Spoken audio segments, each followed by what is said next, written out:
Homeopathy has always been an integral part of growing up in India till a few decades ago. The local homeopath used to be a household name and provided first line of treatment for common ailments to people, be it in cities or villages. The Indian government has recognized homeopathy as a medicine and set up the Central Council of Homeopathy to regulate its education and practice. At present, homeopathy is the third most popular method of medical treatment in India after allopathy and Ayurveda. In this second part of conversation with Drug Today Medical Times, Dr. Mukesh Batra discusses various issues and how homeopathy is gearing up to meet the challenges of today's world. Dr. Batra, what role can homeopathy as a system of medicine play to help attain India to achieve the United Nations Sustainable Development Goal, of which access to health for all is a part? So I think in terms of Indian context, it is very relevant. In terms of the world context perhaps no, because the number of practicing doctors all over the world, homeopathic doctors, are not that many. They are very, very few. What is important over there is that there are a lot of OTC medicines available, and they are very popular. So people kind of go to the pharmacy and they self-treat themselves. Now that's really not, really curing people. They're just offering them a safer OTC, over-the-counter prescription versus a chemical-free prescription. That's the only difference. The real treatment comes, which is holistic, which comes to going to doctors. In India, it's possible because, like I said, there are 200,000 doctors, which are the largest in the world. It's easily available. Uh, Patients are everywhere. You can also use today a digital model, like how we have. We have a virtual clinic, which we've developed over the years. So, with a virtual clinic, for example, patients from UK can actually get in touch live with the doctor and actually consult that doctor live, and then medicine can be sent to them within 48 hours by courier to their residence. So, there are already systems today. Now, similarly, a digital health model can be used very effectively with homeopathy and to reach also the rural markets in India.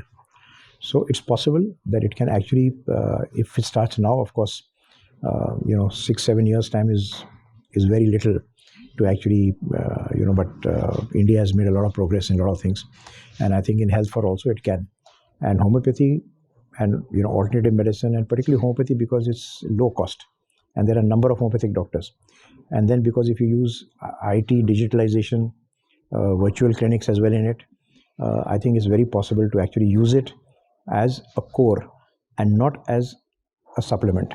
So today what is happening is being used on the side, on the fringe. It should not be fringe medicine. In India, it should be mainstream medicine.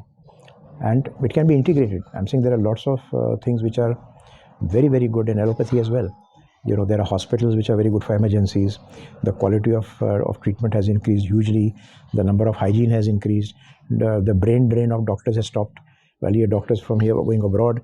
Today, they are coming back to India to work because the infrastructure is far better as compared to what it used to be.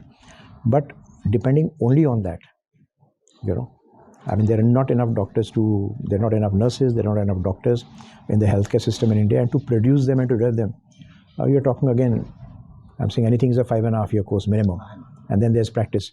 So you're actually talking about 1 decade. So this is something that we should really think of 10 years from today to achieve, provided we start now. But with homeopathy, you already have the infrastructure built. You already have the doctors, you have the medicine, you have the delivery, which is poor today, which can be, actually treated very well by using digitalization. So digitalizing healthcare and using the existing number of doctors, you can actually have health for all. And the medicines are very, very cost effective. So it's not going to cost the government. And I think the other thing I would also say is that homeopathy is also extremely good in preventive health. So when you take constitutional treatment, what we call constitutional treatment, which means something which is bespoke medicine, which is suited for you because of your personality and the type of person that you are, emotional, physical, everything as the structure of your body, is preventive medicine. So if you actually start using homeopathy for preventive medicine and you start giving constitutional medicine, the chances of having comorbidities, the chances of falling sick are far less. So again, we are not using homeopathy in preventive medicines the way we should. So it's very cost effective. You just give 2 doses once in a month and your immunity builds up, and that's all that you need. And how much does it cost? Nothing, not even 2 rupees or 3 rupees. So you can actually do it across. How do you think Homeopathy as a system of medicine can step in the void left by the modern medicine in its pursuit for super specialization in the overall healthcare system in India for treating patients for their day to day problems. So it can really help because, as you correctly said, number one is that the idea of a general practice is lost. Today we have specialization in super specialists also because that's also where the hospitals make money. So when you have more expensive treatments, when you have more expensive surgery, when you have more money coming in, it's a revenue building model. And therefore nobody really bothers to treat you for colds and coughs where you can get 10 rupees and 20 rupees, even if you're a GP. I started my practice in 1974.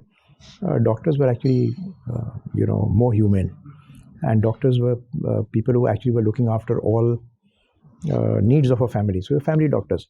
So when you're a family doctor, not only do you attend the medical problem of a person, but we had so many people coming to us and saying, my daughter is of marriageable age. Can you get her married? You have so many patients. You must be finding some good boy from a good family. But doctors, that family doctor concept is today lost. Specialists are fabulous people as well because they have a very focused thing on their specialty. But when you do it in isolation with the rest of the body, then that's a challenge, number one. Number two is that homeopathy, because of the nature of the problem, of the nature of the system that is there, because it takes holistic medicine, because it asks you so many questions, because it tries to understand you and your personal life and your social life and your work life, and tries to see all the balance and then give you a medicine. It's actually best suited for filling in this role of a general practice, and homeopathic doctors already trained for it. So I think using them more and more for general practice to fill in this gap is something that one should really do. Can homeopaths step in the vacuum that exists there in providing healthcare services in rural India? I don't think so. I think this is a big challenge in the industry. It's nothing to do with homeopaths or with doctors. I have seen that because we employ so many doctors. We have 400 doctors working for a company, and we interview people regularly. I mean, you always have a doctor from a smaller city wanting to come to a bigger city, but you don't have a doctor from the bigger city going to a smaller city. And even if you pay them more, even if you give them residence and everything else, they're not happy to do it. So until the infrastructure develops, until the villages develop, until rural India becomes better than city India, like there's also a movement where people today are having second home and third homes, in other cities because you're fed up with the pollution, you want to get out. But unless that whole infrastructure of power, light, the water, the fundamental things are not there, it would be very difficult for people to move out. So I think getting actually doctors, whether they're allopathic, homeopathic, Ayurvedic, to get into smaller villages is always going to be a challenge, because also there are no educational institutions there. Even the bigger educations are in the bigger cities. So to have somebody from a bigger city to go to a smaller city is a challenge, but it can be overcome. I already answered that earlier, that the only way to overcome it is digitalization. So you can give employment to local people who can become pharmacists, that you can get. And you can just connect it like what you are doing now and like what we did on a live media. And you can Zoom a call, and as long as internet is there, which today is everywhere, thank God, you can Zoom a call and you can connect with any doctor in the world. That's possible. So using doctors like that and using technology and digitalization in healthcare, especially in the rural India, is really a solution. And that's how you can reach more people, and that's how you can get health for all. How is homeopathy responding to the challenges posed by emerging technologies? Everybody is not using it, but at Dr. Batra's, we've been in the forefront of it. I'm happy to say that I developed almost the first electronic case history in the world in 1982 when I set up a branded clinic. And today all our clinics are 24/7 networked. I have live data on my mobile phone. All top management has. I don't need to look at any clinic or go or see what's happening over there because of the connectivity that we have. Like I mentioned also at the press conference earlier, we are using artificial intelligence now. We're also using machine learning. So for example, in homeopathy, there are 98,000 permutations and combinations for any one patient to give one drug. So there's machine learning which actually tells you what worked earlier for that group of people, with that personality, with that temperament, with that problem, and which medicine worked best. So you don't have to use your mind all over again. So from machine learning, you can actually find out which is the best suited medicine for the future. So data analysis in homeopathy is very important. Machine learning, artificial learning is something of the future, not of the future, but already there. We started homeopathy a few years ago, which is genetic mapping. Unfortunately, during COVID, there was a Californian company which was doing it. It got shut.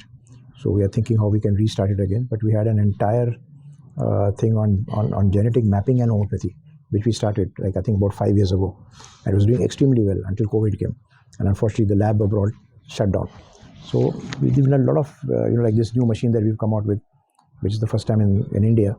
Again, it's a skin analyzer. Again, we've had IT people, doctors, sit on that to customize it to our needs, and to customize it to homeopathy. So I think technology has to be on the forefront. I think if you don't use technology, you'll get outdated. You can't keep with the times. So using technology, but making technology the servant, not the master. That's the challenge. So always the master is always the doctor, because he has to decide. But it's not a slot machine.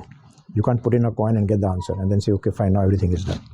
What would be your final message to our viewers? Nothing. My simple message is that health is always self-governed, and it cannot be governed.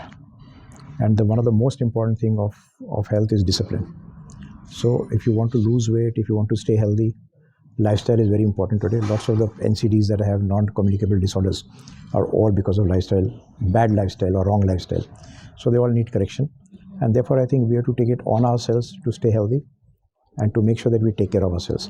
I'm saying not even the best doctor in the world can take care of you if you don't take care of yourself. Thank you, sir. Thank you very much for such a lovely conversation. Thank you so much.